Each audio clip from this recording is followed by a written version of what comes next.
আমার এটাও কবুল করলেন। সুবহানাল্লাহ। শহীদের সম্মানিত ভূমিকা এখানে আল্লাহর কাছে গিয়ে হাজির হন। আল্লাহ বলবেন তোমরা আমার বান্দার জান নিয়ে এসেছো? হে আল্লাহ নিয়ে এসেছি।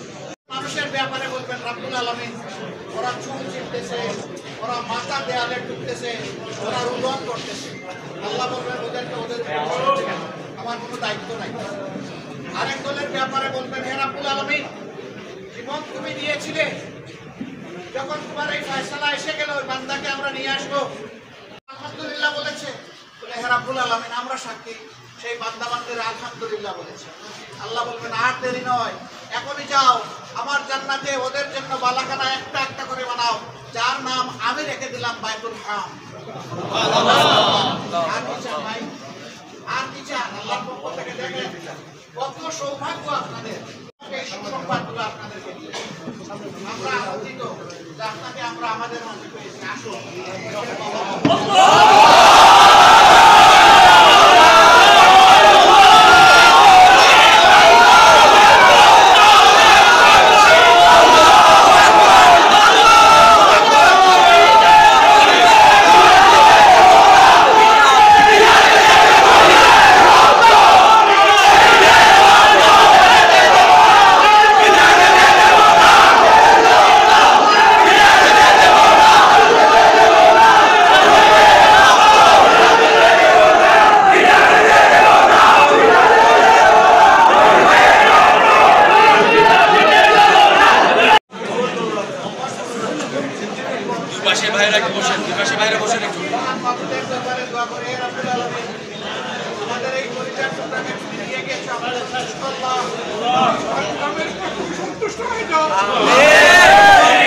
তুমি তাকে মুহাক্কিক শহীদ হিসেবে কবুল করো।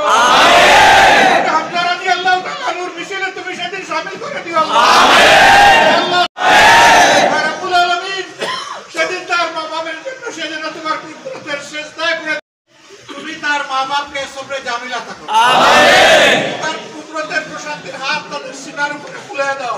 আমিন। রব্বুল আলামিন আমি জানি না তাদের কোনো সন্তান সন্ততি আছে কিনা, যদি থাকে ইলমে তুমি বরকত দাও। আমিন। আমলে তুমি বরকত দাও। আমিন। ইজ্জতে তুমি বরকত দাও। আমিন। ইজ্জতে তুমি বরকত দাও।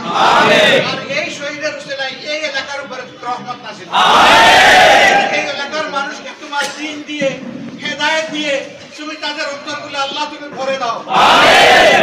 আল্লাহ এই শহীদের জন্য আমরা গর্বিত। আমি যদি সেই বাবা হতে পারতাম, আমি যদি সেই বাবা হতে পারতাম, রব্বুল আলামিন তুমি আমাদের আরজ কবুল করো।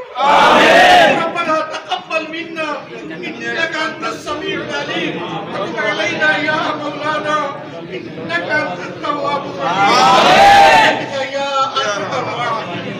আসসালামু আলাইকুম।